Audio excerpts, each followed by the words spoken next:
Richard Cole wanted to humiliate his ex-girlfriend at his fancy wedding. He thought she would stand on that stage looking broken and desperate, singing for money while he celebrated with his new bride. He wanted everyone to see how far he had risen and how low she had fallen. But when Margaret Williams opened her mouth to sing, what came out changed everything. The song she sang exposed secrets that turned his perfect wedding into a disaster. And that was just the beginning. Hello friends. Welcome to our story. Before we start, please like this video and subscribe. Also, tell us in the comments, where are you watching from? New York? London? Maybe South Africa or Jamaica? We want to know. Once upon a time in a busy city filled with tall buildings and expensive cars, there lived a man named Richard Cole. He was a wealthy businessman in his early 30s. Everyone in the city knew him as the young millionaire who owned Cole Industries, a big company that made computer software. Richard wore designer suits that cost more than most people's monthly rent. He drove a silver Mercedes that sparkled like a diamond. And he walked with his chin up high as if ordinary people were beneath him. Richard was handsome, there was no denying that. He had sharp features, perfectly styled hair, and a smile that he used like a weapon to get what he wanted. But his handsomeness was cold, like a beautiful statue made of ice. Everything about Richard was about image. About looking perfect. About being admired and envied. He lived in a penthouse apartment on the 20th floor with windows so big you could see the whole city. His walls were decorated with expensive paintings. His closet was filled with shoes that cost hundreds of dollars each. But despite all this wealth and all this beauty, there was something missing in Richard's heart. Something he had thrown away like trash a year ago. Her name was Margaret Williams. Margaret Williams was everything Richard was not. Where he was cold, she was warm. Where he was proud, she was humble. Where he cared about money and status, she cared about kindness and truth. Margaret was a singer with a voice so beautiful it could make you cry. Not because it was perfect like the singers on the radio. No, Margaret's voice was special because it carried real emotion. When she sang, you could feel everything she felt. Her joy, her pain, her hope, her heartbreak. It was like her soul came out through the music. She was 28 years old with kind brown eyes and a gentle smile. She wasn't rich. She didn't wear fancy clothes or carry expensive handbags. Margaret lived in a small apartment in a quiet neighborhood where children played in the streets and neighbors knew each other's names. Her furniture was old but clean. Her walls were bare except for a few family photos.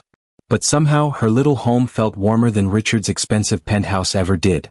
Right now, on this cool October evening, Margaret sat on her worn couch with one hand resting on her pregnant belly. She was 6 months along, and her baby was growing strong inside her. Sometimes the baby kicked, and Margaret would smile and talk softly to her little one. "We're going to be okay," she whispered, rubbing her belly gently. "I promise you, sweet baby. Mama's going to take care of you." But even as she said these words, Margaret felt afraid. Money was running out. Her small singing jobs at restaurants and birthday parties barely paid the rent. She was already 2 weeks late on her electricity bill. Her refrigerator held only a few eggs, some bread, and a carton of milk. And soon, very soon, there would be a baby who needed diapers, clothes, a crib, and so much more. Margaret tried not to think about Richard. She tried not to remember how he had abandoned her when she told him about the pregnancy. How he had looked at her with disgust and said those terrible words, "You're not good enough for my world anymore." A knock on the door interrupted her thoughts. "It's me," called a cheerful voice. Margaret smiled. That was Vivian, her best friend since high school. Vivian burst through the door carrying 2 bags of groceries and wearing her usual bright smile. Vivian worked at a bookstore downtown, and though she didn't earn much money either, she always found ways to help Margaret. "You didn't have to bring food again," Margaret said, though gratitude filled her voice. "Girl, please," Vivian said, setting the bags on the small kitchen counter. "You're eating for 2 now. Besides, what are best friends for if not to make sure you and my future godchild are well fed?" Vivian unpacked fresh vegetables, fruit, chicken, and rice. Margaret's eyes filled with tears of gratitude. "I don't know what I'd do without you," Margaret whispered. Vivian pulled her into a warm hug, careful not to squeeze her pregnant belly. "You're never going to have to find out. We're in this together, remember?" 2 days later, Margaret's phone rang while she was washing dishes in her tiny kitchen. She dried her hands and answered. "Hello. Is this Margaret Williams, the singer?" A woman's voice, very professional and businesslike. "Yes, this is she." "Wonderful. My name is Patricia Monroe. I'm an event planner for elite weddings and corporate events. I've heard wonderful things about your voice and I have a job opportunity for you." Margaret's heart started beating faster. Elite weddings meant good money. I'm listening, Margaret said carefully. I'm organizing a luxury wedding at the Grand Pearl Hotel next month. It's going to be quite the event, 300 guests, live orchestra, celebrity chef. The couple wants a solo vocalist to perform during the ceremony and at the reception. The pay is $3,000 for the evening. Margaret nearly dropped the phone. $3,000. That was more money than she had seen in 6 months. With that money she could pay all her overdue bills, buy baby supplies, and still have some left over for emergencies. That's very generous, Margaret said, her voice shaking with hope. Yes, I'm definitely interested. Excellent. I'll email you all the details, venue information, dress code, song selections and timing. The wedding is on November 15th. Does that work for you? Yes, absolutely. They talked for a few more minutes about logistics and then Patricia ended the call. Margaret sat down on her couch, hardly believing her luck. This was exactly what she needed. This was the miracle she had been praying for. Finally, something good was happening. The email arrived 30 minutes later. Margaret opened it eagerly on her old laptop, ready to read about this wonderful opportunity. And then her whole world stopped. Wedding performance contract. Event: the marriage celebration of Mr. Richard Cole and Ms. Claire Stevens. Date: November 15th. Venue: Grand Pearl Hotel, Crystal Ballroom. Margaret stared at the screen, her hands frozen on the keyboard. She read the names again. And again. And again. Richard Cole. Her Richard. The man who had abandoned her. The father of her unborn child. The person who had broken her heart into 1,000 pieces. He was getting married. And somehow, impossibly, she had been hired to sing at his wedding. Margaret slammed her laptop shut and jumped up from the couch as if the computer had burned her. Her heart pounded so hard she could hear it in her ears. Her hands trembled. Her breath came in short, painful gasps. No, no, no, she whispered to herself, pacing back and forth in her small living room. This can't be happening. This cannot be happening. She opened the laptop again, hoping she had read it wrong. But there it was, clear as daylight. Richard Cole and Claire Stevens. Claire Stevens. Margaret had heard that name before. Claire was the daughter of a famous businessman. She came from old money, the kind of family that had been rich for generations. She was exactly the type of woman Richard had said he needed, someone who fit his world. Margaret felt sick to her stomach. She ran to the bathroom and splashed cold water on her face. When she looked up at the mirror, she saw a woman who looked tired and scared. Her eyes were red. Her face was puffy from months of stress and crying. Her hair, which she used to style carefully, was pulled back in a simple ponytail. He's getting married, she said to her reflection. And he wants me to sing at his wedding. But wait, did Richard even know she had been hired? Maybe this was all a terrible coincidence. Maybe Patricia, the event planner, had found Margaret's name somewhere and hired her without knowing the connection. Or maybe Richard knew exactly what he was doing. Margaret's phone buzzed. It was a text message from an unknown number. Hello, Margaret. This is Patricia Monroe.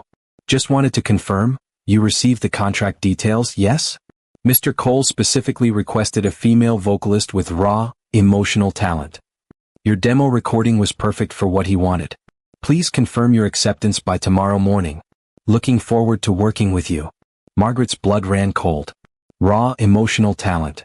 Those were the exact words Richard used to use when he talked about her singing. He used to say, Margaret, your voice has this raw, emotional quality that makes people feel things. He knew. Richard knew she was being hired. This wasn't a coincidence at all.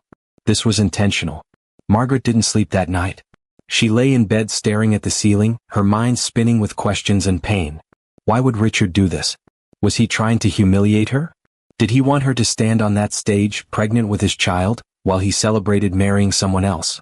Was this his way of showing everyone how far he had moved on while she had stayed behind, struggling and alone? The cruelty of it made her chest ache. By the time the sun came up, Margaret had made a decision. She would say no. She would reject this job no matter how much she needed the money. She still had some dignity left. She wouldn't give Richard the satisfaction of watching her perform at his wedding like some kind of hired entertainment while her heart broke all over again. She picked up her phone to type a rejection email to Patricia. But then she looked around her apartment. At the overdue bills stacked on the small table. At the empty space in the corner where a crib should be. At her nearly empty refrigerator. At the notice from her landlord warning that if she was late on rent one more time, she might be evicted. Margaret's hand moved to her belly, where her baby was growing. Her little one who didn't ask to be born into poverty. Her child who deserved a mother who could provide food, shelter, safety. Could she really afford to say no? $3,000 wasn't just money. It was survival. It was diapers and baby clothes and rent and food. It was the difference between having a home and being homeless when her baby was born. Margaret sat down heavily on her couch, tears streaming down her face. She felt trapped. Stuck between her dignity and her desperation. Between her pride and her baby's needs. What kind of choice was this? That afternoon, Vivian came over after her shift at the bookstore. She took one look at Margaret's tear-stained face and immediately sat down beside her. What happened? Vivian asked, taking Margaret's hand. Margaret told her everything. About the job offer, the money, and the horrible truth that it was Richard's wedding. When she finished, Vivian was quiet for a long moment. Then she said something Margaret didn't expect. You should do it. Margaret looked at her friend in shock. What? Vivian, how can you say that? He abandoned me. He threw me away like garbage. And now he wants me to sing at his wedding? It's humiliation. Only if you let it be, Vivian said firmly. She turned to face Margaret fully, her eyes serious and kind. Listen to me, Margaret. Richard thinks he has power over you. He thinks hiring you for his wedding will make you look small and him look big. He thinks you'll stand up there feeling ashamed and broken while he looks like a king. Exactly. Margaret said. That's exactly why I can't do it. But what if you flip the script? Vivian continued. What if you take his trap and turn it into your triumph? You need that money desperately, Margaret. Your baby needs that money. Why should you lose $3,000 just to protect Richard's little game? Margaret wiped her eyes. I don't understand what you're saying. Vivian squeezed her hand. I'm saying, go to that wedding. Take that money. But don't go there as Richard's victim. Go there as Margaret Williams, a talented singer who is doing a professional job. You're not singing for him. You're singing for yourself and for your baby. You're singing because you're a survivor. But everyone will stare at me. They'll whisper about me. They'll know I'm the ex-girlfriend he threw away. Let them whisper, Vivian said with fire in her voice. Let them stare. Because at the end of that night, you'll walk out of there with $3,000 and your head held high. And Richard? Richard will have to watch you stand on that stage, strong and beautiful and unbroken, and he'll realize that he didn't destroy you. He'll realize you're better than he ever deserved. Margaret looked at her friend, seeing the fierce love and loyalty in Vivian's eyes. You really think I can do this? Margaret whispered. I know you can, Vivian said. You're one of the strongest people I know. You've survived heartbreak, poverty, and carrying a baby all alone. Singing at a wedding? That's nothing compared to what you've already survived. That night, Margaret sat at her laptop and opened a reply email to Patricia Monroe. Her fingers hovered over the keyboard for a long time. Finally, she began to type. Dear Patricia, thank you for this opportunity. I accept the job. I will perform at the wedding on November 15th at the Grand Pearl Hotel. Please send me the contract and song list. Sincerely, Margaret Williams. She hit send before she could change her mind. It was done. In less than a month, she would stand on a stage and sing at Richard Cole's wedding. The thought terrified her. But it also lit a small flame of something else deep inside her. Determination. If Richard thought he could humiliate her, he was wrong. If he thought she would crumble under the weight of his cruelty, he didn't know her at all. Margaret Williams would go to that wedding. She would sing. And she would survive. But what Margaret didn't know, what no one knew yet, was that this wedding would change everything. Not just for her, but for Richard, for all his guests, and for everyone who would later watch the video that would spread across the internet like wildfire. Because Margaret had a secret plan forming in her heart. The song, the truth, and a reckoning that was coming. 3 days after Margaret accepted the wedding job, something strange began to happen. Words started flowing through her mind. Lyrics, melodies, lines of poetry that appeared in her thoughts while she washed dishes, while she walked to the grocery store, while she lay in bed at night. At first, Margaret tried to ignore them. But the words kept coming, persistent and powerful, like a river that couldn't be stopped. One evening, she sat down at her old keyboard, a gift from her grandmother years ago, and let her fingers find the keys. The melody came easily, hauntingly beautiful and sad. And then the words poured out. You left me standing in the rain. Said I wasn't worth your name. But love stayed when you walked away. Love stayed, love stayed. Margaret's voice cracked as she sang. Tears rolled down her cheeks, but she kept going. You wanted gold, you wanted fame. But threw away what had no price. A heart that loved you without shame. A love that needed no disguise. The song was raw and honest. It told the story of abandonment and pain, but also of survival and strength. It wasn't angry or bitter, it was simply true. And truth, Margaret was learning, had a power all its own. She worked on the song every day for the next 2 weeks, refining the lyrics, perfecting the melody. She didn't plan to perform it at the wedding. Patricia had sent her a list of traditional love songs to sing. Classic, safe, romantic songs that would make the guests smile and the bride cry happy tears. But Margaret kept working on her song anyway. She titled it, "You Left Me But Love Stayed." "Why are you writing this?" Vivian asked one afternoon, listening to Margaret practice. "You know they won't let you perform it at the wedding." Margaret's hands rested on the piano keys. "I don't know," she admitted. "Maybe I just need to get these feelings out of my heart. Maybe the song isn't for the wedding. Maybe it's just for me." But deep down, in a place she didn't want to examine too closely, Margaret wondered if maybe, just maybe, this song was meant for something bigger. Meanwhile, across the city in his luxurious penthouse, Richard Cole stood by his floor-to-ceiling windows, looking out at the city lights below. He held a glass of expensive whiskey in his hand and wore a satisfied smile. Everything was falling into place perfectly. His wedding to Claire Stevens would be the event of the year. 300 guests, including business partners, celebrities, and influential people from all over the country. The ceremony would be featured in luxury wedding magazines. His company's board of directors would attend, impressed by his choice of such a well-connected bride.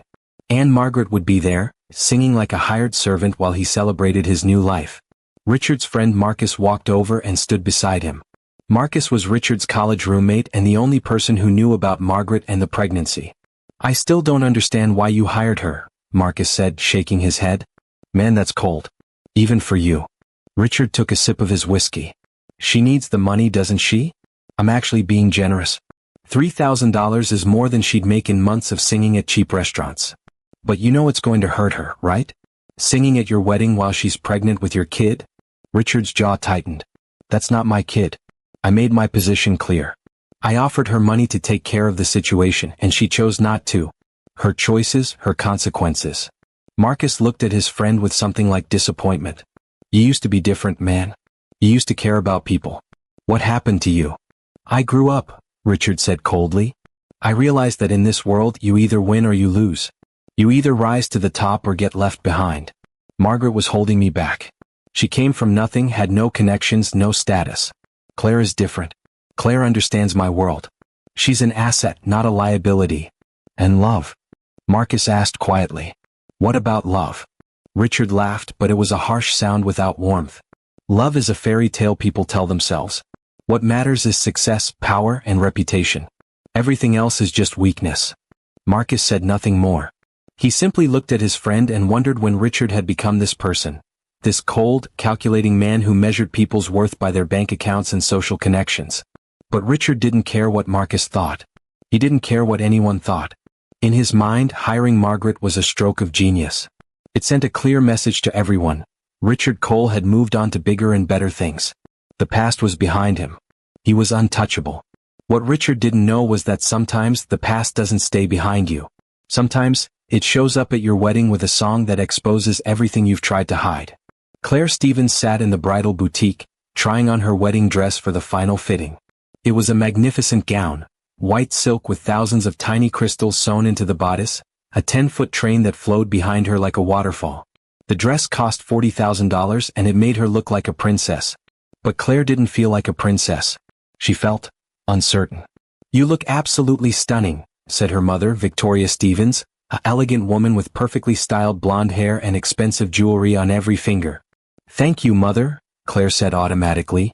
But her mind was elsewhere. She had been with Richard for 8 months now. They met at a charity gala, and he had pursued her aggressively, expensive dates, lavish gifts, constant attention. Her parents approved of him immediately. Richard was successful, ambitious, and came from a good family. He was exactly the type of man they had always wanted for their daughter. But lately Claire had started noticing things. The way Richard's eyes were always calculating, always measuring. How he never talked about feelings, only about achievements and goals. How their conversations were about business connections and social events, never about dreams or fears or the things that made them truly human. "Mother," Claire said carefully as the seamstress adjusted her hem, "do you think Richard really loves me?" Victoria looked up from her phone, surprised. What kind of question is that? Of course he loves you. Look at this wedding he's planning. The Grand Pearl Hotel, 300 guests, a performance by a live vocalist. He's sparing no expense. But that's just it, Claire said softly. It's all about the image, the show. Sometimes I wonder if he's marrying me because he loves me, or because I'm the right choice for his career. Her mother's face hardened. Claire Elizabeth Stevens, you listen to me. Love is a luxury. What you need is stability, partnership, and respect. Richard can provide all of that. He comes from a good family, he's wildly successful, and he chose you out of all the women in this city. Don't throw that away because of some silly romantic notion. Claire looked at herself in the mirror. In the beautiful dress, she looked like everything she was supposed to be, elegant, perfect, enviable. But inside she felt empty. Still, the wedding was 3 weeks away. Invitations had been sent. Deposits had been paid. Her parents were proud. Her friends were jealous. Everything was in motion. There was no turning back now. What Claire didn't know was that in 3 weeks, standing at the altar, she would discover truths about the man she was about to marry. And those truths would shatter everything. As November 15th drew closer, Margaret went through a transformation. At first it was small things. She started taking better care of herself, eating healthier, taking walks in the park, practicing her vocal exercises every day. Then something bigger shifted inside her. She stopped feeling like a victim and started feeling like a warrior. Vivian noticed the change. You're different, she said one afternoon while they drank tea in Margaret's apartment. Different how? Margaret asked, one hand resting on her now very round belly. She was 7 months pregnant and the baby was active, always kicking and moving. Stronger, Vivian said simply. Like you've made peace with something. Margaret thought about that. I think I have, she said slowly. For months I've been so angry at Richard. So hurt. So focused on what he took from me. But recently I've started thinking about what I still have. This baby, she touched her belly tenderly, this baby is mine. Richard walked away, but I get to be this child's mother. I get to feel every kick, every movement. I get to love this little one completely. And that's not a punishment. That's a gift. Vivian's eyes filled with tears. Oh, Margaret, that's beautiful. And the wedding, Margaret continued. I've decided I'm not going there as Richard's ex-girlfriend or as someone he abandoned. I'm going there as a professional singer doing a job. He doesn't have power over me unless I give it to him. And I'm done giving him my power. That's my girl, Vivian said, raising her teacup in a toast. To Margaret Williams, singer, mother-to-be, and absolute warrior. They clinked their teacups together and laughed. But that night, alone in her apartment, Margaret sat at her keyboard one more time. She played through You Left Me But Love Stayed from beginning to end. The song was finished now, polished and powerful. She had no plans to perform it at the wedding. She would sing the traditional songs Patricia had requested. She would do her job professionally, collect her money and leave. But still, Margaret saved the sheet music for her original song in her folder, right alongside the traditional wedding songs. Just in case.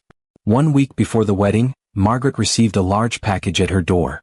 She opened it to find an elegant midnight blue dress, the outfit Patricia had sent for her to wear at the wedding. Margaret held it up to the light. It was beautiful, with long sleeves and a flowing skirt that would accommodate her pregnant belly. The fabric was soft and expensive. For a moment, she allowed herself to imagine how she would look in it. Then reality crashed back. This wasn't a fairy tale. This was a job. A painful, complicated job that she was doing for survival. Her phone buzzed. It was a message from Patricia. Hi Margaret. Just confirming rehearsal is this Thursday at 2 p.m. at the Grand Pearl Hotel. Please arrive on time so we can do a sound check and go through the song list. Mr. Cole and Miss Stevens will be there. Looking forward to seeing you. Margaret's stomach dropped. She had to face Richard before the actual wedding. She had hoped to avoid him until the ceremony itself, but of course there would be a rehearsal. She texted back, I'll be there. Vivian came over that evening and found Margaret sitting on her couch, staring at the blue dress hanging on her closet door. You okay? Vivian asked. Rehearsal is Thursday, Margaret said quietly.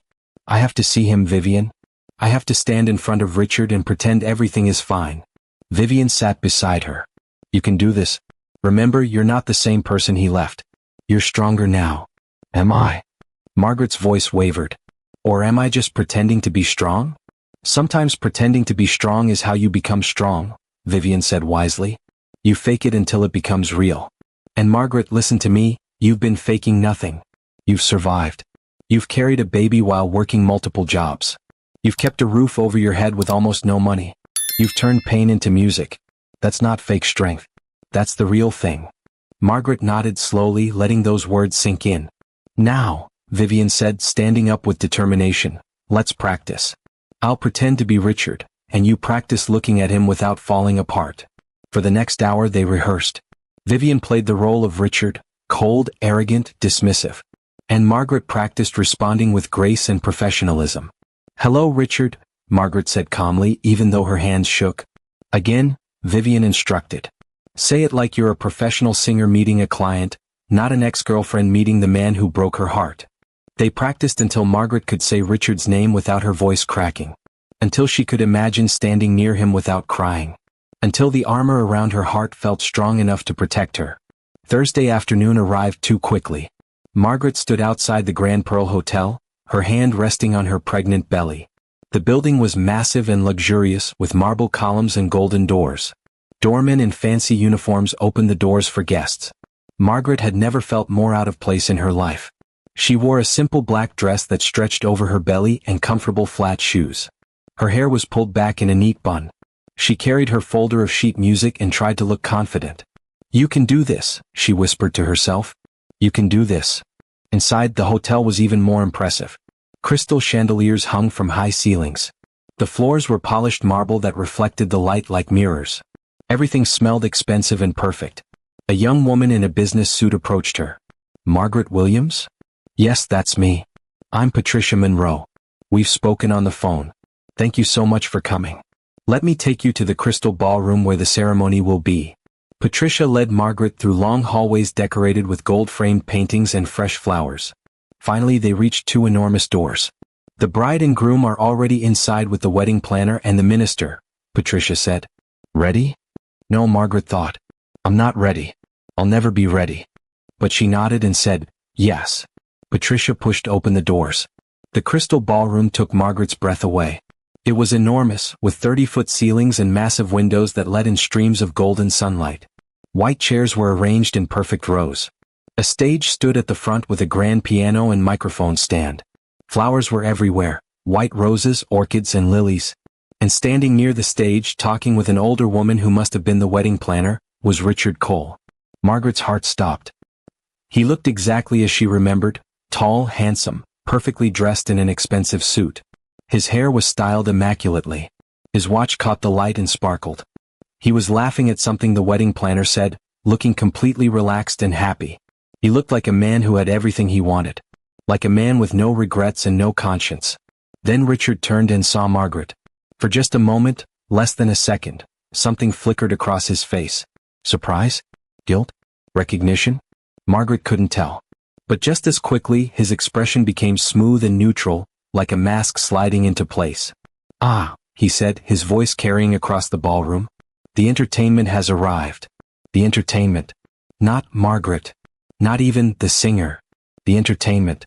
Those words hit Margaret like a slap. But she had practiced for this. She took a deep breath, straightened her shoulders, and walked toward the stage with her head held high.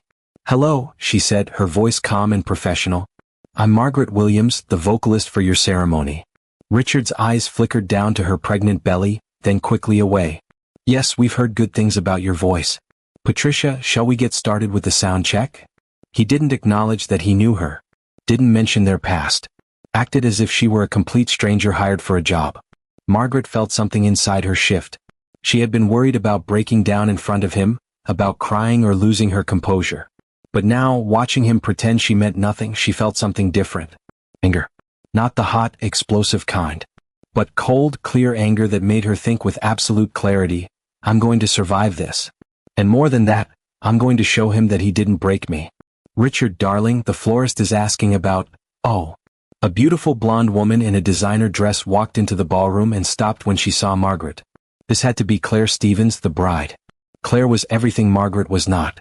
Tall, slender, elegant, with perfect makeup and hair that looked like it had been styled by a professional.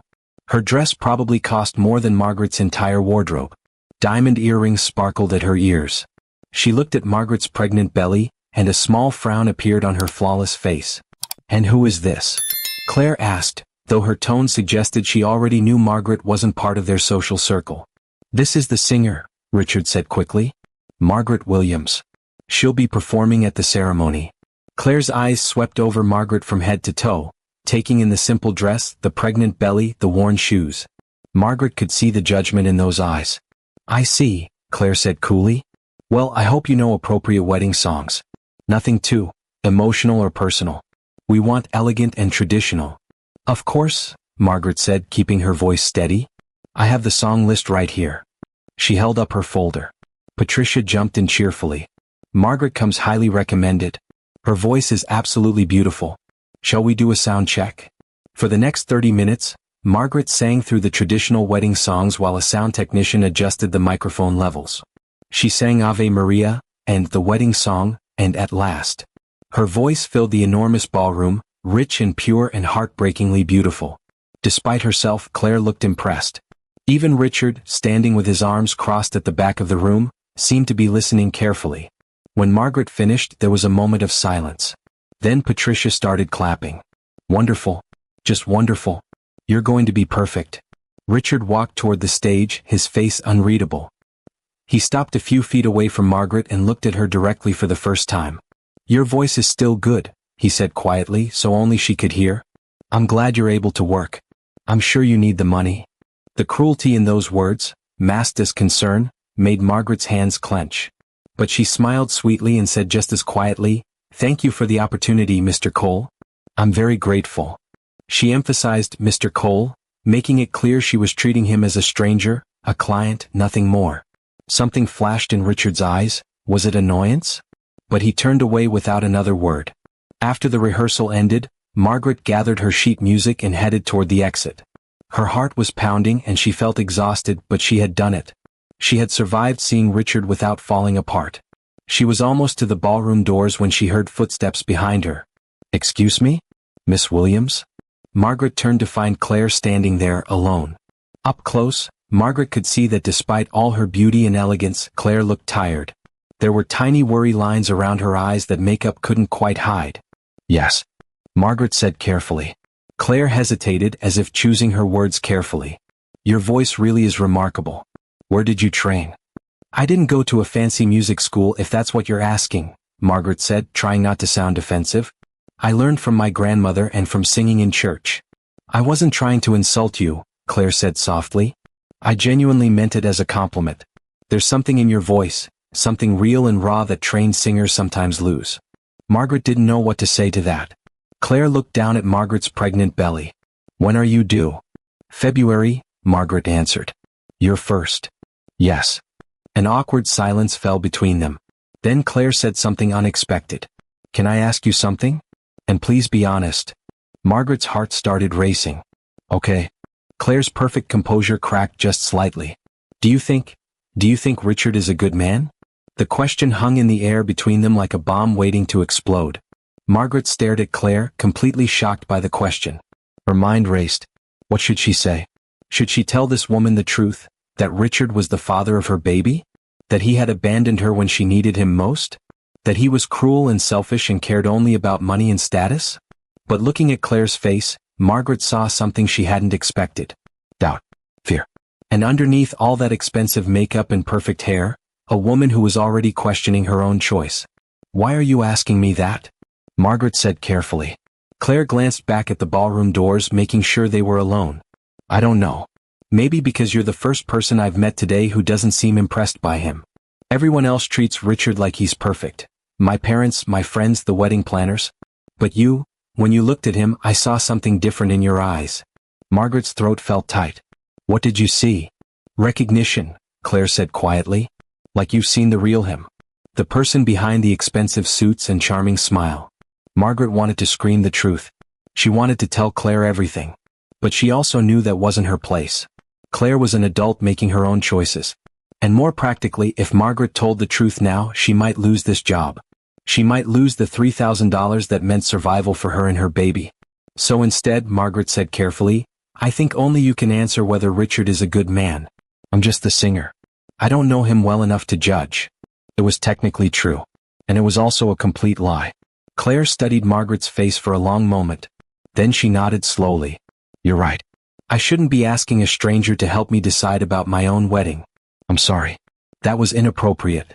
It's okay, Margaret said softly. Wedding nerves are normal. Claire smiled, but it didn't reach her eyes. Yes, wedding nerves. That must be it. She turned to walk away, then stopped. Margaret? Thank you for being kind to me. Most people just tell me how lucky I am to be marrying Richard. It's nice to talk to someone who listens instead. Margaret watched Claire walk back into the ballroom, her expensive heels clicking on the marble floor. And in that moment, Margaret felt something unexpected. Pity. Because Claire Stevens, with all her money and beauty and perfect life, was about to make the biggest mistake of her life. And Margaret couldn't save her. That night, Margaret couldn't sleep. She kept thinking about Claire's question. She kept remembering the doubt in the other woman's eyes. At 2 a.m, Margaret got out of bed and sat at her keyboard. She pulled out the sheet music for You Left Me But Love Stayed, her original song that told the truth about Richard's betrayal. Her hands trembled as she played through it again. The song was powerful. It was honest. And if she sang it at the wedding, really sang it, not the safe traditional songs, everyone would know the truth. The guests would understand that Richard wasn't the perfect man they thought he was. Claire would know she was marrying someone who had abandoned a pregnant woman. But Margaret would also lose her $3,000. She might even be thrown out before she could finish the performance. And Richard would find a way to make her pay for embarrassing him. Don't do it, she told herself firmly. Sing the traditional songs. Get paid. Go home. This isn't your fight anymore. But another voice inside her whispered, what about all the other women Richard will hurt? What about Claire, who's walking into this marriage with doubts? What about the truth? Margaret closed her eyes and made a decision. She would bring the sheet music for You Left Me But Love Stayed to the wedding. She would have it ready just in case. But she wouldn't decide until the moment came whether to actually sing it. The next few days passed in a blur. Margaret practiced the traditional wedding songs until she could sing them in her sleep. She tried on the blue dress and made sure it fit properly over her growing belly.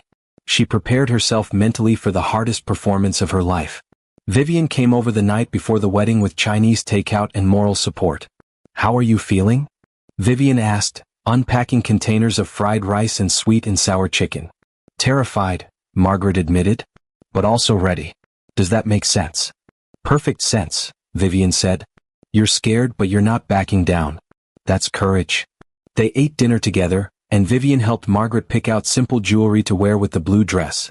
Small silver earrings and a delicate necklace that had belonged to Margaret's grandmother. You're going to be beautiful, Vivian said, arranging Margaret's hair in different styles to see which looked best. And when you walk out of that wedding tomorrow night with $3,000, we're going to celebrate. I'm going to buy you the biggest piece of chocolate cake in the city. Margaret laughed, but it sounded nervous even to her own ears. After Vivian left, Margaret took a long bath and tried to relax. But her mind kept spinning with thoughts and worries. Tomorrow she would face Richard at his wedding. Tomorrow she would stand on a stage in front of 300 wealthy strangers. Tomorrow her life would change, she just didn't know how yet. November 15th dawned cold and clear. Margaret woke up early, her stomach full of butterflies. The baby kicked inside her belly as if sensing her nervousness. It's okay, little one, Margaret whispered, rubbing her stomach gently. Mama's going to be brave today. For both of us. She took her time getting ready. She washed her hair and styled it in soft waves that fell around her shoulders. She put on light makeup, just enough to look polished and professional. Then she carefully put on the midnight blue dress Patricia had sent. When Margaret looked at herself in the mirror, she barely recognized the woman staring back. She looked elegant. Beautiful even. The dress flowed gracefully over her pregnant belly, and the deep blue color made her skin glow. You can do this, she told her reflection. You are strong. You are worthy. You are enough. At 3 o'clock, a car arrived to take her to the Grand Pearl Hotel. Patricia had arranged for transportation, which Margaret was grateful for. She sat in the back seat, watching the city pass by through the window, and tried to calm her racing heart. When they arrived at the hotel, Margaret was directed to a small preparation room near the ballroom. Other performers were there too, members of a string quartet who would play during the ceremony. You must be the vocalist, said an older man holding a violin. I'm Thomas. We're looking forward to hearing you sing. Thank you, Margaret said, setting down her bag and her folder of sheet music. She had 2 folders actually. One contained the traditional wedding songs Patricia had requested. The other contained You Left Me But Love Stayed. Margaret still hadn't decided which songs she would actually perform. At 4:30, Patricia rushed into the preparation room, looking frazzled but excited. 1 hour until the ceremony begins, she announced. Guests are starting to arrive. Margaret, you'll perform Ave Maria as the bride walks down the aisle, then at last, during the signing of the marriage certificate. After the ceremony, you'll perform 3 more songs during the cocktail hour. Are you ready? I'm ready, Margaret said, though her hands were shaking. Patricia smiled warmly. You're going to be wonderful. Don't be nervous. Just sing from your heart. Sing from your heart. If only Patricia knew how complicated that advice was. At 5 o'clock, Margaret was led to her position near the stage in the ballroom. She peeked through a side door and saw the transformation that had taken place since the rehearsal. The ballroom was breathtaking. Thousands of white flowers covered every surface. Candles flickered on every table. Crystal chandeliers sparkled overhead. 300 guests filled the white chairs, all dressed in expensive suits and elegant gowns. They looked like they had stepped out of a fashion magazine. And at the front of the room, standing at the altar in a custom-made tuxedo that probably cost $5,000, was Richard Cole. He looked calm and confident, smiling at guests as they took their seats. He looked like a man without a care in the world. Like a man who had never hurt anyone. Like a man who deserved all this happiness. Margaret felt her anger rising again, that cold, clear fury that made her see everything with perfect clarity. 5 minutes, Patricia whispered to Margaret. The bride is ready. Take your position on stage. Margaret's heart hammered in her chest as she walked onto the stage. 300 faces turned to look at her. She heard whispers. Who's that? The singer, I think. She's pregnant. How unusual. Margaret sat down on the small stool beside the microphone. The string quartet took their positions. Everything was ready. And then, through the back doors of the ballroom, Claire Stevens appeared in her $40,000 wedding dress. She looked like a princess from a fairy tale, beautiful, elegant, perfect. But Margaret saw what others might have missed. Claire's smile was nervous. Her eyes were uncertain. Her hand trembled slightly as she held her father's arm. This was a woman having doubts. A woman walking toward a future she wasn't sure she wanted. The music began. The guests stood. Claire started her slow walk down the aisle. And Margaret realized with absolute certainty what she had to do. Margaret's hands gripped the microphone as Claire began her slow walk down the aisle. The string quartet played softly, and Margaret began to sing Ave Maria as planned. Her voice filled the enormous ballroom, pure and beautiful. The Latin words flowed from her lips like water, and the guests sat mesmerized. Some people closed their eyes to listen better. Others wiped tears from their faces. Margaret watched Claire walk toward Richard step by step. She watched Richard's face as he saw his bride approaching, and Margaret noticed something important. Richard wasn't looking at Claire with love. He was looking at her with satisfaction. Like a man who had just closed a successful business deal. The song ended as Claire reached the altar. The guests sat down and the minister began speaking. Dearly beloved, we are gathered here today to witness the union of Richard Cole and Claire Stevens in holy matrimony. Margaret sat quietly on her stool, waiting for her next cue. But her mind was racing. In her folder on her lap, she had 2 sets of sheet music. The safe choice and the dangerous truth. The ceremony continued. Richard and Claire exchanged vows that sounded beautiful but felt empty, at least to Margaret's ears. They were words without real feeling behind them. And now, the minister said, the bride and groom will sign the marriage certificate. While they do, our vocalist will perform for us again. This was Margaret's moment. Patricia had requested, At Last, a classic love song about finally finding true love. Margaret stood up slowly. The baby kicked inside her belly as if reminding her that this moment mattered. That what she did next would affect not just her, but her child's future too. Every eye in the room turned to her. Margaret looked at Richard, who was bent over the marriage certificate, signing his name with an expensive pen. She looked at Claire, whose hand hesitated over the paper. She looked at the 300 guests, all waiting to hear a love song. And Margaret made her choice. Margaret's hands shook as she opened her folder. But instead of pulling out the sheet music for At Last, she pulled out the pages for You Left Me But Love Stayed. She looked at the pianist who had been hired to accompany her. He looked confused. This wasn't the song they had rehearsed. Can you follow along? Margaret whispered, showing him the sheet music. It's a simple chord progression. CMFG. The pianist, a kind-faced older man, looked at the music, then at Margaret's face. He saw something there, Determination, pain, courage, and he nodded slowly. I'll follow your lead. Margaret turned back to the microphone. The ballroom was silent, waiting. Richard glanced up from the marriage certificate, annoyed at the delay. Is there a problem? He called out. No problem, Margaret said, her voice steady and clear. I'd just like to perform a different song if that's all right. Something special. Patricia looked panicked in the wings, shaking her head frantically. But Richard, not wanting to cause a scene, waved his hand dismissively. Fine, whatever. Just sing something. He had no idea what was coming. Margaret closed her eyes for a moment, gathering all her courage. Then she opened them, looked directly at Richard, and began to sing. The pianist found the first chord, and Margaret's voice rose, achingly beautiful and filled with emotion. You left me standing in the rain. Said I wasn't worth your name. But love stayed when you walked away. Love stayed, love stayed. Richard's head snapped up. His face went pale. He knew that voice. He knew those words. Margaret continued, her voice growing stronger. You wanted gold, you wanted fame. But threw away what had no price. A heart that loved you without shame. A love that needed no disguise. The guests began to stir. Whispers rippled through the crowd. This wasn't a typical wedding song. This was something personal. Something real. Claire looked from Margaret to Richard, confusion and then slowly dawning realization crossing her face. Margaret sang the chorus and now tears rolled down her cheeks, but they were tears of release, not weakness. You left me but love stayed. In the child I carry every day. You left me but I'm not afraid. Because love stayed, love stayed. The ballroom erupted in shocked whispers. Guests turned to each other, confused and fascinated. Someone near the back pulled out their phone and started recording. Richard stood frozen at the altar, his face red with rage and embarrassment. He looked like he wanted to run off the stage and stop Margaret, but he was trapped. Trapped by the 300 witnesses, trapped by his own pride, trapped by the cameras now recording everything. Claire stared at Margaret's pregnant belly with new understanding. Her face had gone completely white.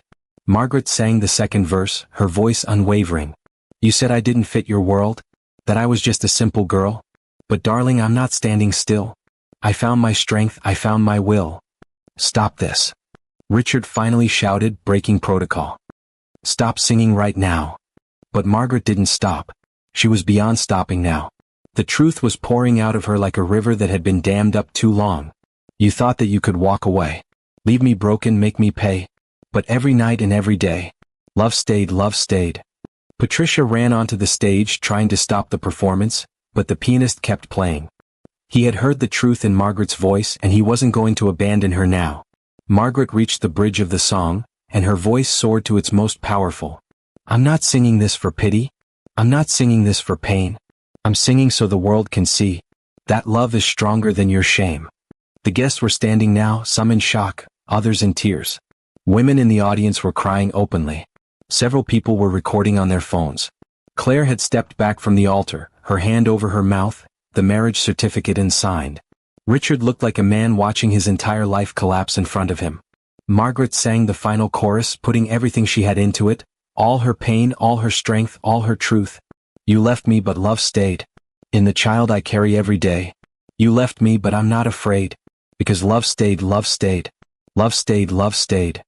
The last note hung in the air, beautiful and heartbreaking. Then silence fell over the ballroom, absolute, complete silence. Margaret stood at the microphone, tears streaming down her face, her hand resting protectively on her pregnant belly. She had done it. She had told the truth. And now she would face whatever consequences came. The silence stretched for what felt like an eternity. Then, from somewhere in the middle of the ballroom, one person started clapping. Then another. Then another. Within seconds, half the ballroom was applauding.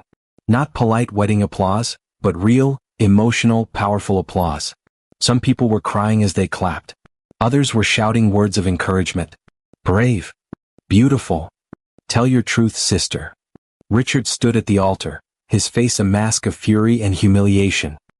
He pointed at Margaret with a shaking finger. You had no right.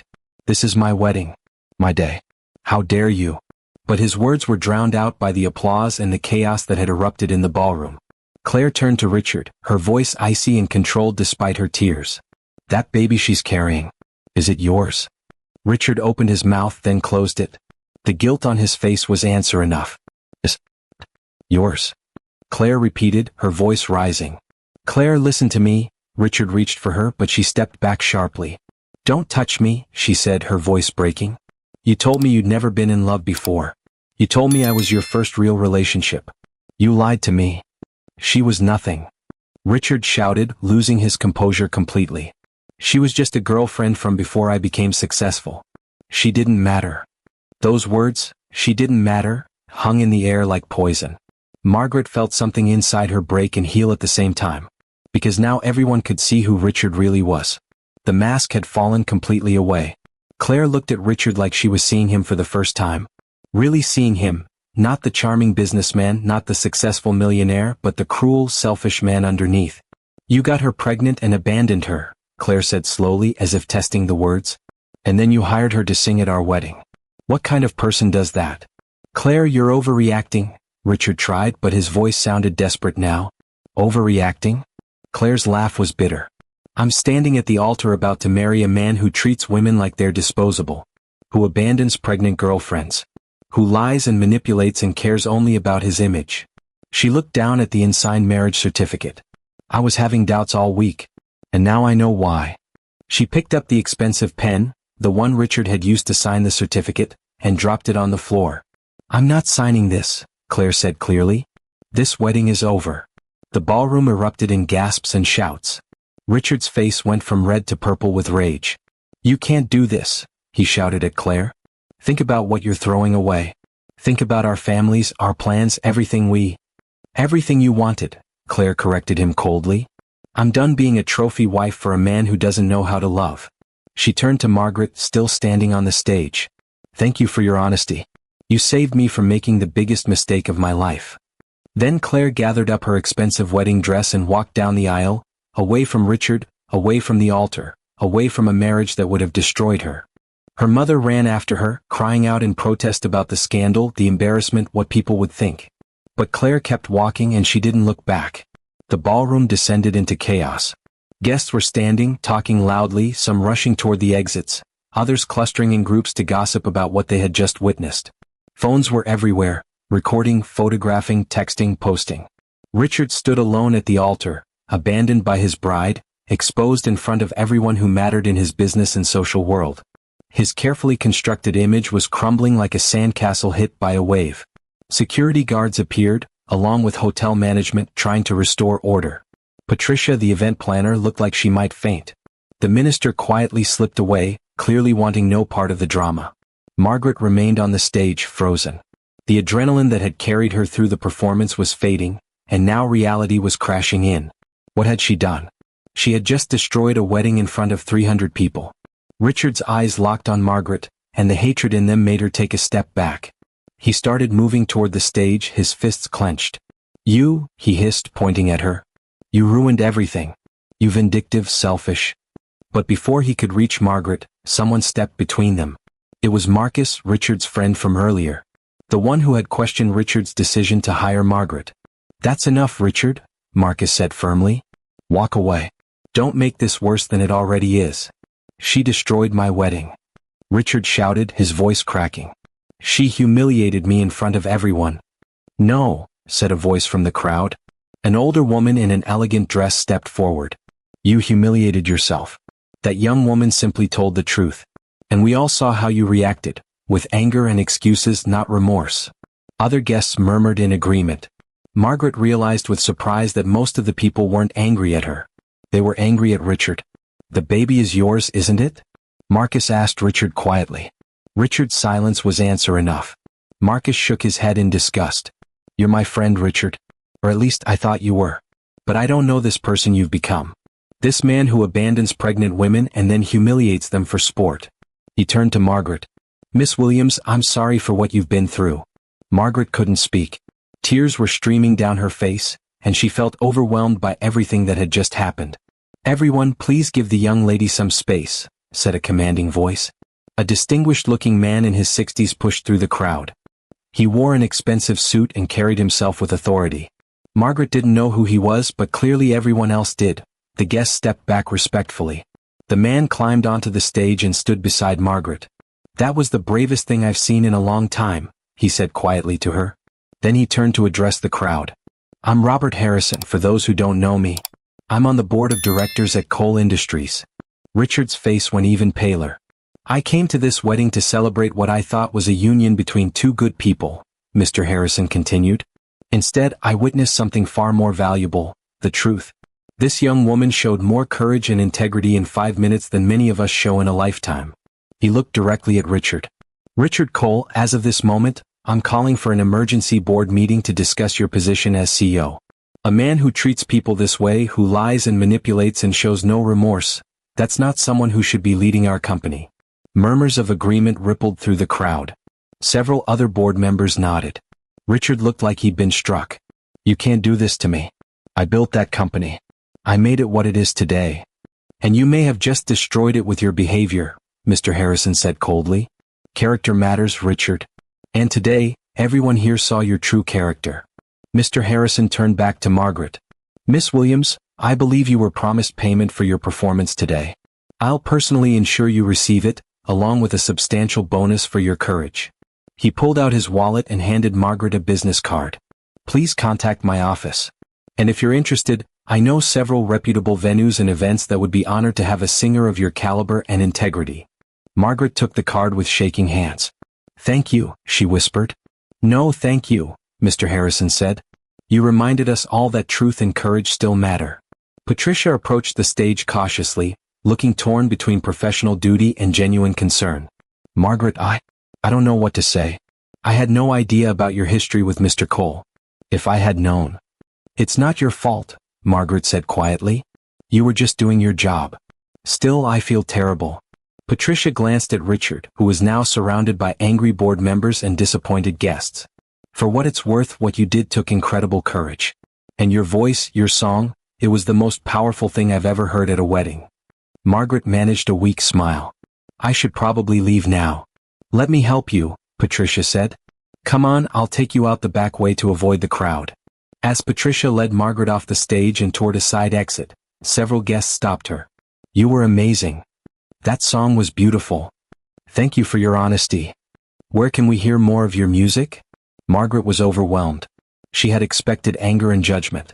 Instead, people were treating her like a hero. A young woman in her 20s grabbed Margaret's hand as she passed. Thank you, the woman said, tears in her eyes. My ex did something similar to me, abandoned me when things got hard. Seeing you stand up for yourself, it helped me.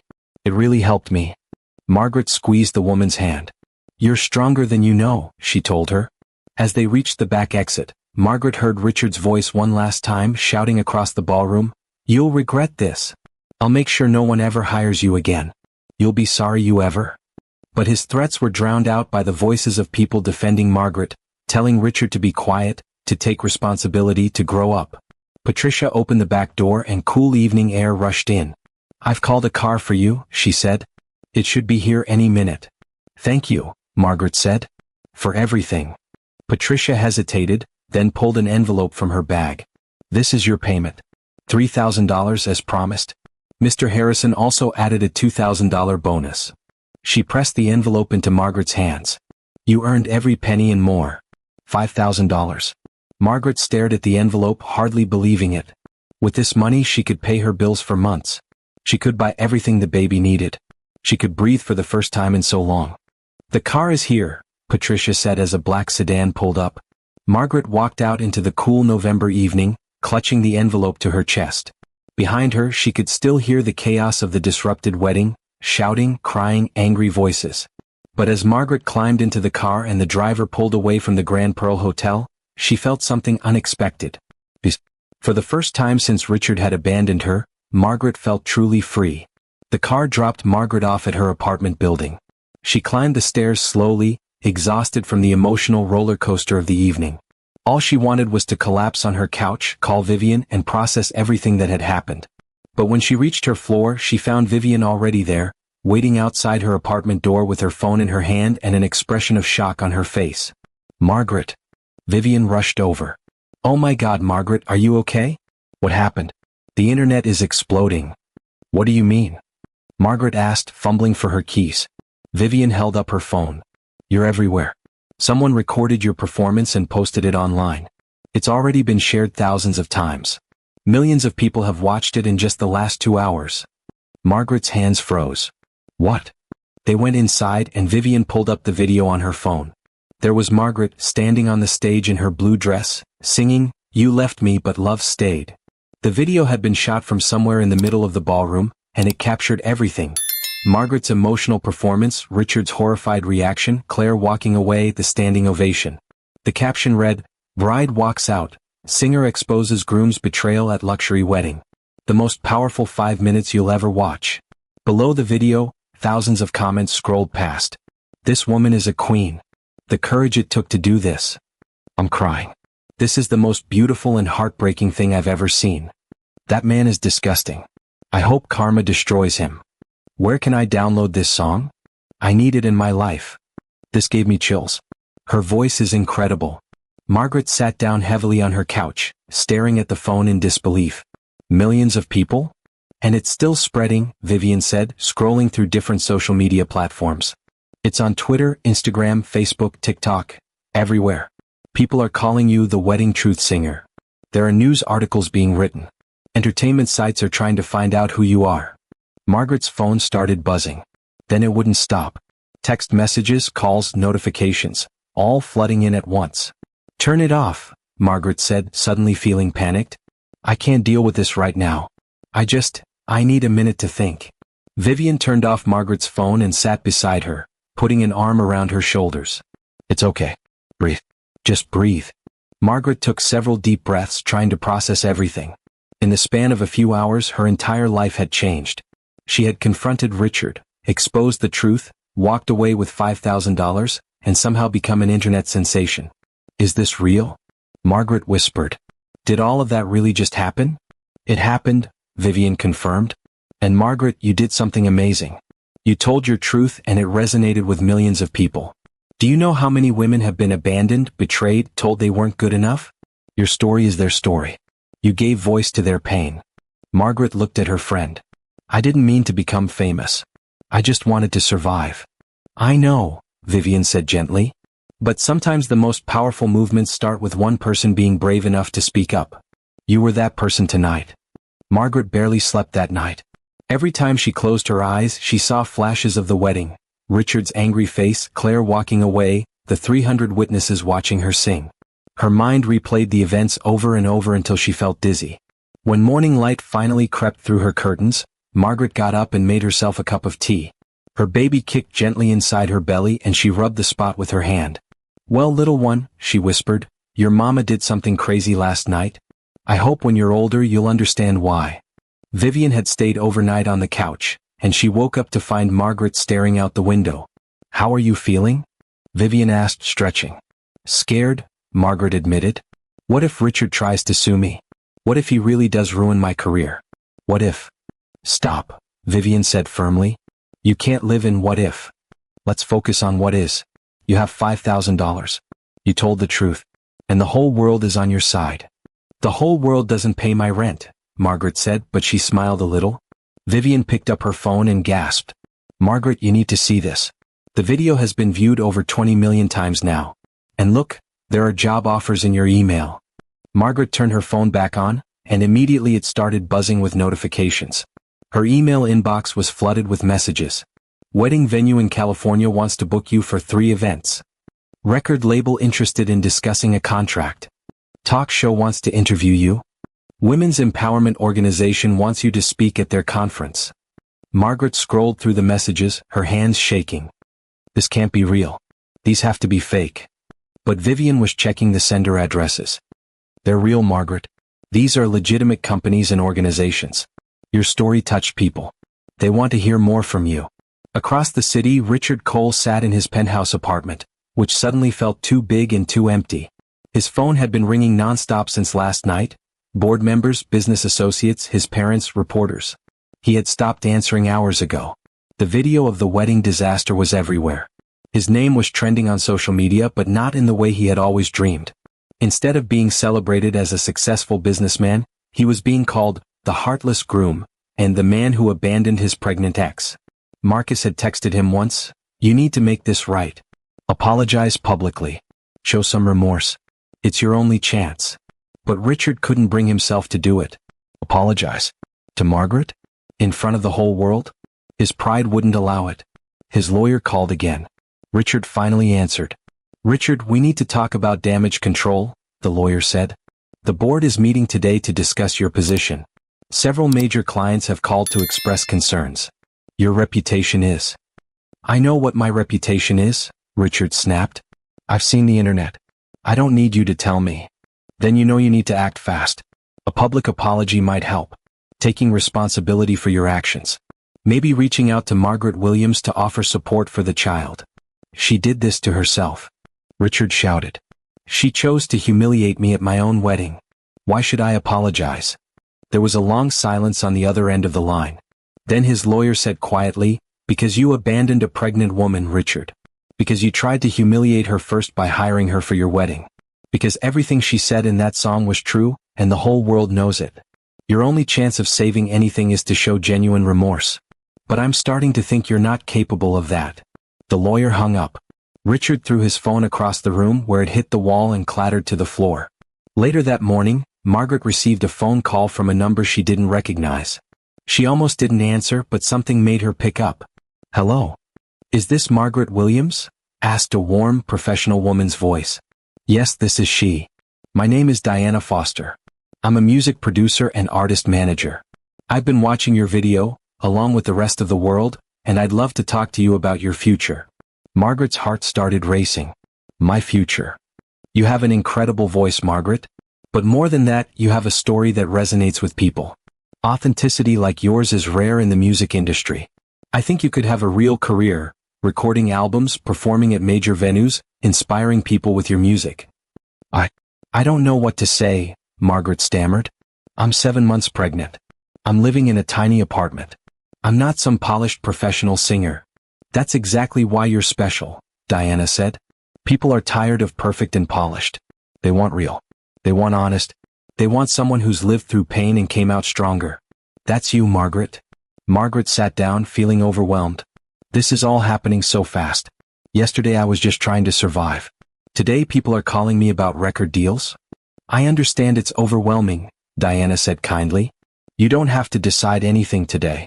But I'd like to meet with you this week just to talk. No pressure, no commitment. Just a conversation about possibilities. Would you be open to that?" Margaret thought about her baby, about the future she wanted to build. "Okay. I'll meet with you." "Wonderful," Diana said. "I'll email you sometimes that work." "And Margaret? What you did took incredible courage. You should be proud of yourself." After the call ended, Margaret sat in silence for a long moment. Vivian watched her carefully. "What are you thinking?" "I'm thinking," Margaret said slowly, "that maybe something good can come from all this pain. Maybe my story can help other people. Maybe I can turn this into something meaningful." "That's exactly right," Vivian said, hugging her friend. "You're not just a victim of Richard's cruelty anymore. You're a survivor. And now you get to decide what comes next."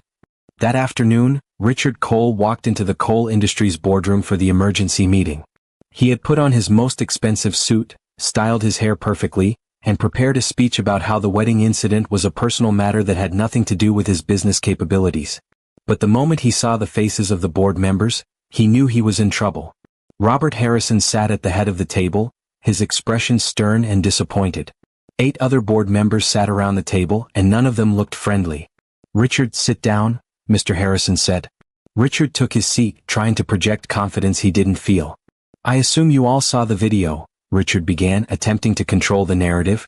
"I want to be clear that this was a personal attack by a vindictive ex-girlfriend. Her claims were exaggerated, and her actions were designed to embarrass me. I'm actually considering legal action against—" "Stop," Mr. Harrison interrupted. "Just stop, Richard. We're not here to listen to your excuses or your denials. We're here to discuss the fact that you abandoned a pregnant woman, lied about it, and then tried to humiliate her by hiring her to perform at your wedding. Is any of that untrue?" Richard's jaw clenched. "My personal life is not the board's concern. It became our concern when it affected this company's reputation," said another board member, a woman named Patricia Chin. "Since that video went viral, we've had 3 major clients cancel contracts. Our stock price has dropped. Employees are questioning whether they want to work for a company led by someone with your values. This is absolutely our concern. I built this company," Richard said, his voice rising. "I turned it from a small startup into a multi-million-dollar business.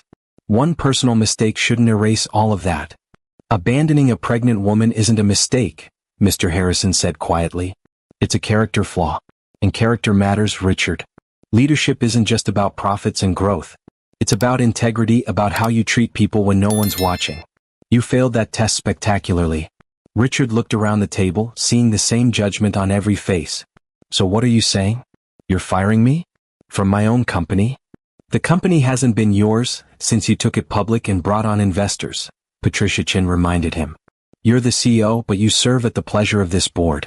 And right now we're not pleased. Mr. Harrison pulled out a document. We're offering you two options, Richard. Option 1.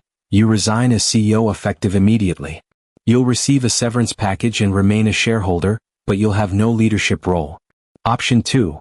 We terminate you for cause based on your behavior bringing disrepute to the company. You'll receive no severance and potentially face legal action. Richard felt like the floor was dropping out from under him. You can't do this to me.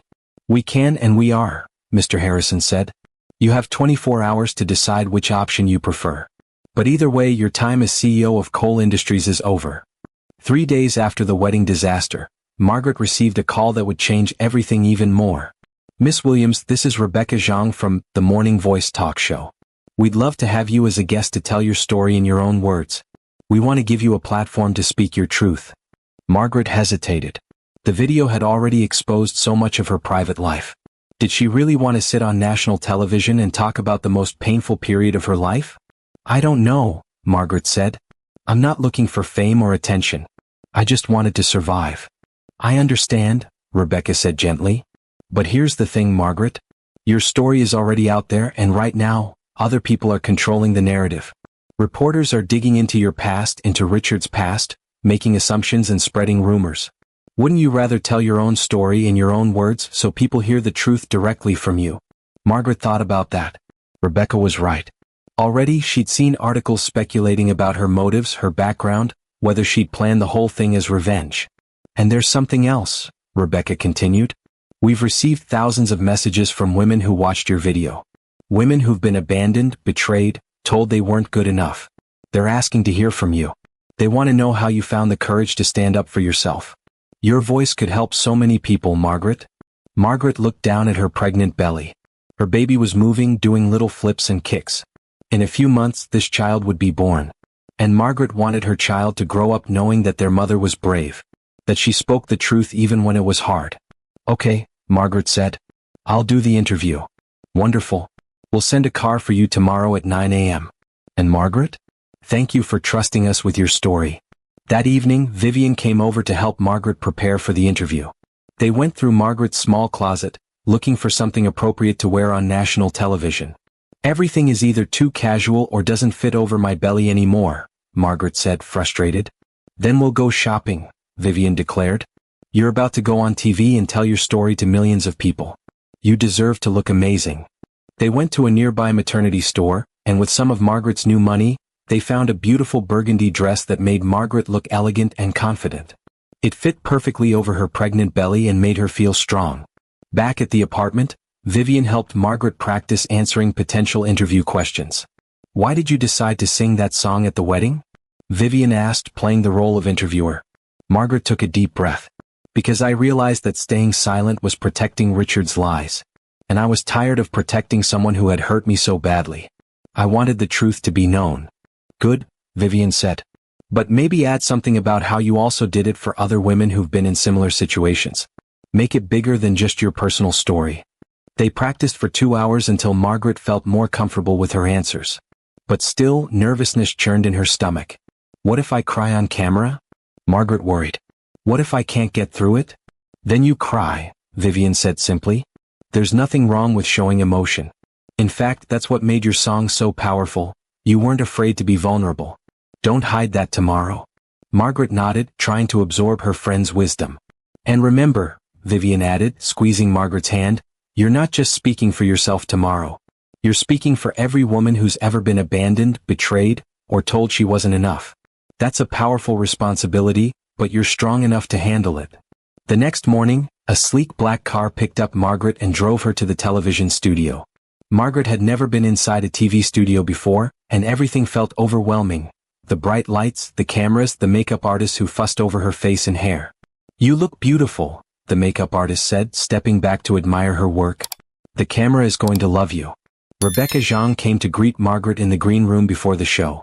She was an elegant woman in her 40s with kind eyes and a warm smile. "Margaret, thank you so much for coming," Rebecca said, shaking her hand. "I want you to know that this is a safe space.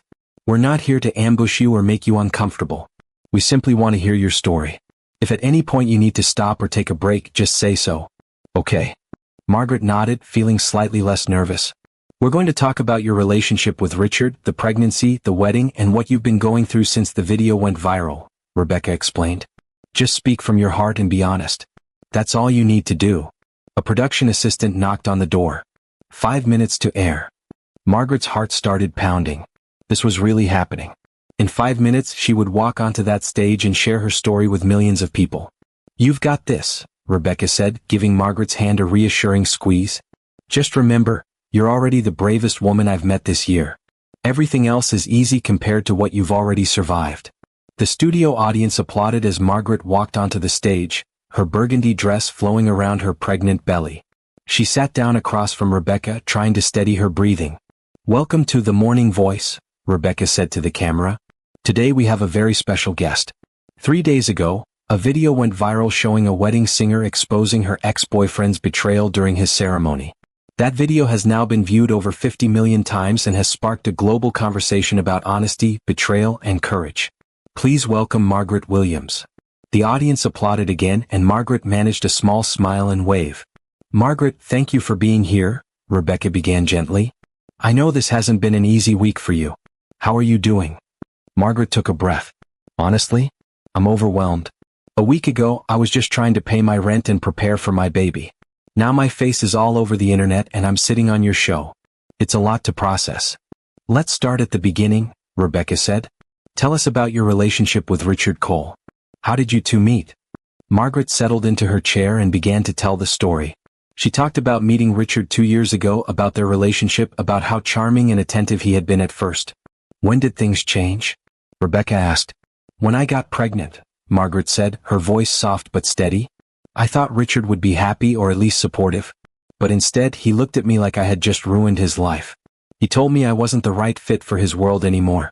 That I came from the wrong background. That I didn't have the right connections or status." "He abandoned you because you weren't wealthy or well-connected enough?" Rebecca asked, her voice filled with disbelief. "Basically, yes," Margaret said. "He said he needed someone who understood his world. Someone who could help his career and his image. I was just a singer from a regular family, so I wasn't good enough anymore." The audience murmured with sympathy and anger. "And then what happened?" Rebecca prompted. "He left," Margaret said simply. "He threw some money on the table and walked out of my life. I didn't hear from him again until 6 months later, when I was hired to sing at his wedding. Though I didn't know it was his wedding until I saw his name on the contract." Rebecca leaned forward. "Wait, you didn't know you were hired to perform at your ex-boyfriend's wedding until you'd already accepted the job?" "That's right," Margaret confirmed. "When I saw his name I felt sick. But I desperately needed the money. I was behind on rent, I could barely afford food, and I had a baby coming. $3,000 would have solved so many problems for me." "So you decided to do it," Rebecca said. "That must have taken incredible courage." "Or incredible desperation," Margaret said with a sad smile. "Maybe both." Rebecca pulled out a tablet and showed the video of Margaret's performance to the audience on the big screens. As the song played, many people in the audience wiped away tears. When it ended, Rebecca turned back to Margaret. "That song, 'You Left Me But Love Stayed,' did you write it specifically for the wedding?" "I wrote it for myself," Margaret explained. "After I accepted the job, I kept having these lyrics and melodies running through my mind. I think it was my way of processing all the pain and anger and hurt. I never actually planned to perform it at the wedding. I was supposed to sing traditional love songs." "So what changed?" Rebecca asked. "What made you decide to sing your own song instead?" Margaret thought carefully about her answer. "I was standing on that stage watching Richard and Claire at the altar, and I realized something. Richard had hired me because he thought it would make him look powerful, like he'd moved on to bigger and better things while I stayed small and broken. He wanted to humiliate me. And you decided to flip the script," Rebecca said. "I decided to tell the truth," Margaret corrected. I wasn't trying to ruin his wedding or get revenge. I was just tired of protecting his lies. Tired of staying silent while he pretended to be a good man. So I sang the truth. And yes, it destroyed his wedding. But the truth has a way of doing that to lies. The audience erupted in applause. Many people stood up, cheering for Margaret. Rebecca waited for the applause to die down. Since the video went viral, there's been a lot of discussion online. Some people are calling you brave. Others are calling you vindictive. What do you say to people who think you were wrong to do what you did? Margaret looked directly at the camera.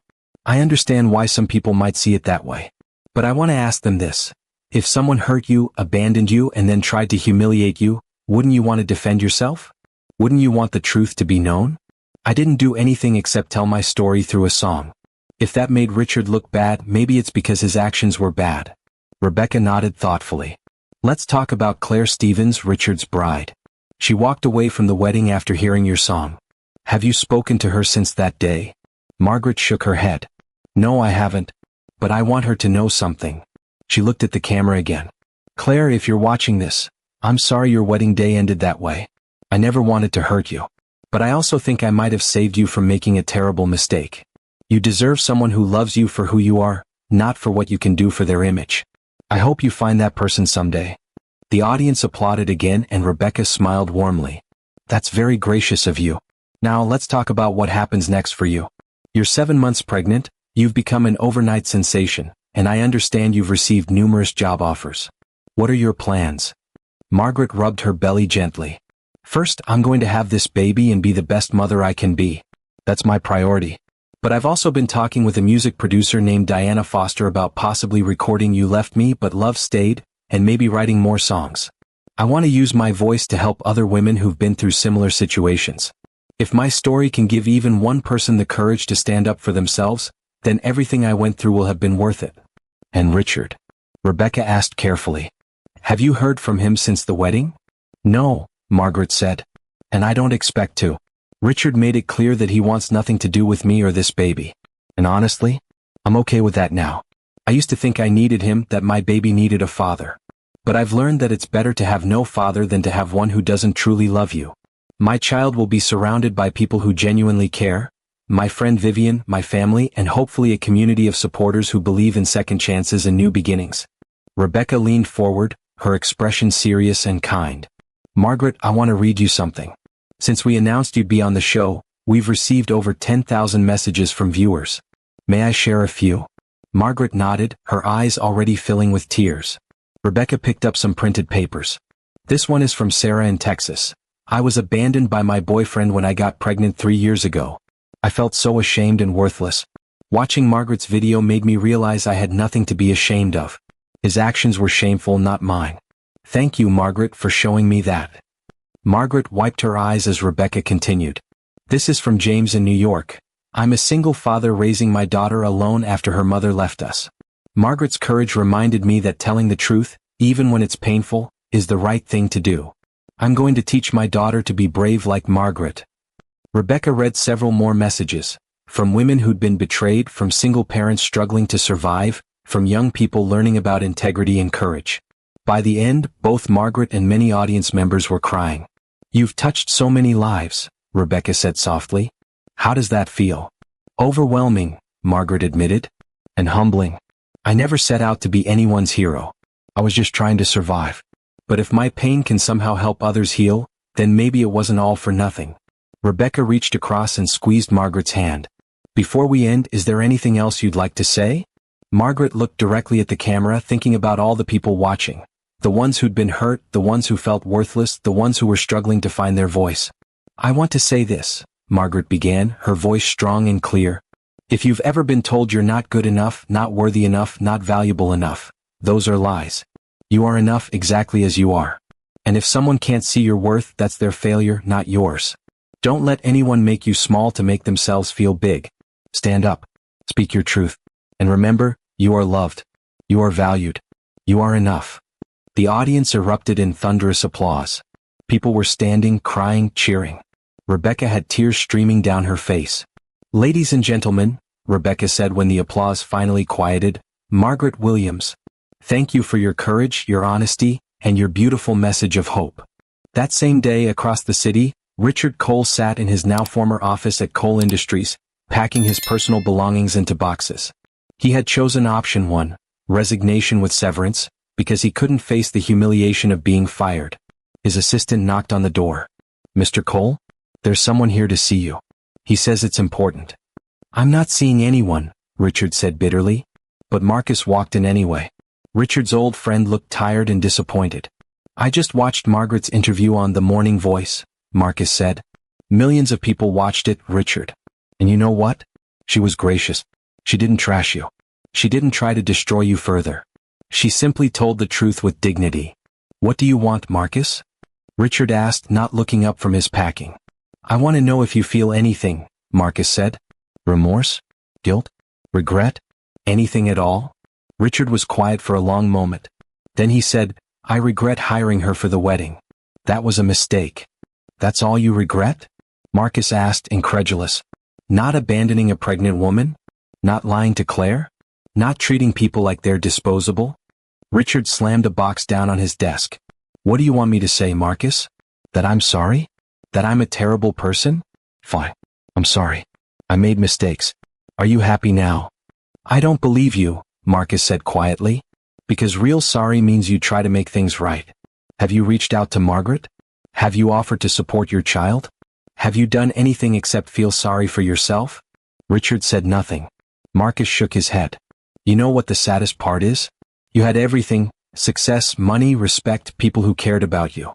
And you threw it all away because you cared more about image than integrity. Margaret lost everything too, but she's rebuilding with dignity. You're just sitting here angry at the world for exposing what you really are." "Get out," Richard said coldly. Marcus walked to the door, then stopped. "I hope someday you figure out what actually matters in life, Richard. Before it's too late." Then he left. Richard stood alone in his office, surrounded by boxes and the ruins of his carefully constructed life. And for the first time, a tiny crack appeared in his armor of pride. A small voice in his head whispered, "What have I become?" But Richard pushed that voice away. He wasn't ready to face the truth about himself yet. Maybe he never would be. January arrived with cold winds and fresh snow. Margaret stood in a recording studio, headphones on, singing into a professional microphone for the first time in her life. Diana Foster, the music producer, listened from the control room with a smile on her face. When Margaret finished the take, Diana's voice came through the speakers. "That was perfect, Margaret. Absolutely perfect." Over the past 2 months, Margaret's life had transformed completely. The interview had led to more opportunities, speaking engagements, performances, and finally, this recording contract. Diana had helped Margaret record "You Left Me But Love Stayed" professionally, and the song was about to be released on all music platforms. But more importantly, Margaret felt different inside. She was no longer the broken woman who'd been abandoned. She was strong, confident, and ready for whatever came next. "How are you feeling?" Diana asked when Margaret came into the control room. Margaret rubbed her very large belly. She was 9 months pregnant now, due any day. "Excited, nervous, ready to meet this baby, and ready to release this song to the world?" Margaret nodded. "Yes, I think I am." The song would be released next week, with all proceeds going to a charity that supported single mothers. Margaret had insisted on that. She didn't want to profit from her pain, she wanted to transform it into something that helped others. That evening, Margaret returned to her apartment, except it wasn't the same tiny apartment anymore. With her earnings from performances and speaking engagements, she'd been able to move to a larger place with 2 bedrooms, so the baby could have a nursery. Vivian was there, putting final touches on the nursery they decorated together. Soft yellow walls, a white crib, stuffed animals, and children's books lined the shelves. "It's perfect," Margaret said, looking around with tears in her eyes. "You did this," Vivian reminded her. "You turned your pain into power. You took the worst thing that ever happened to you and built something beautiful from it." Margaret's phone buzzed with a text message. It was from Diana. "Just got word. You Left Me But Love Stayed has already been pre-saved by over 500,000 people before it's even officially released. Margaret, you're going to be a star." But Margaret didn't feel like a star. She felt like a woman who'd survived a storm and was finally seeing sunshine. "Do you ever think about Richard?" Vivian asked carefully. Margaret thought about that question. "Sometimes," she admitted. "I wonder if he ever thinks about what he lost. Not me, I don't mean that. But the chance to be a father.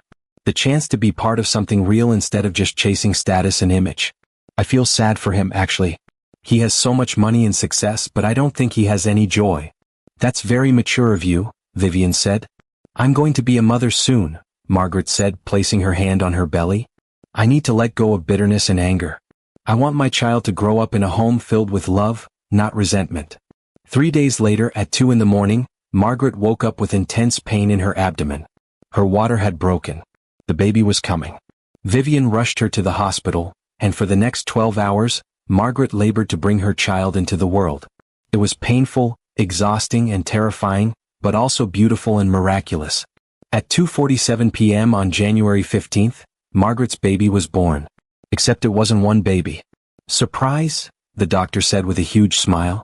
You're having twins. Margaret was too exhausted to be shocked. She had somehow been carrying twins without knowing it. The ultrasounds had apparently missed the second baby hiding behind the first. The nurses cleaned up the babies and placed them on Margaret's chest. 2 perfect little girls with tiny fingers and peaceful faces. Margaret looked down at her daughters and felt her heart expand with more love than she'd ever known possible. What are their names? The nurse asked. Margaret had thought about this for months. She looked at her daughters and said, Hope and Grace. This is Hope. She touched the first baby's tiny hand, and this is Grace. Hope, because these babies represented a future filled with possibility. Grace, because Margaret had learned about forgiveness both for others and for herself. Vivian stood beside the bed, crying happy tears. They're beautiful, Margaret. Absolutely beautiful. They are, Margaret agreed, unable to stop smiling. And they're mine. All mine. 1 week after Hope and Grace were born, You Left Me But Love Stayed was officially released. Within 24 hours, it had been streamed over 10 million times. Within a week, it hit #1 on multiple music charts. The song became an anthem, not just for abandoned women, but for anyone who had ever been told they weren't enough. Single mothers played it while they worked multiple jobs to support their children. Teenagers going through heartbreak found comfort in its lyrics. Survivors of all kinds of betrayal shared it on social media with their own stories. Margaret received messages from around the world. Your song helped me leave my abusive relationship. I played this at my wedding to remind myself that I'm marrying someone who truly values me. My daughter listens to this every morning before school to remind herself that she's enough. The song became bigger than Margaret, bigger than Richard, bigger than one wedding disaster. It became a movement about truth, dignity, and the power of vulnerability. I hope you enjoyed watching it as much as I enjoyed creating it. Like, share, and comment on the lessons you've learned. Let me know where you're watching from in the comments below. See you in my next video.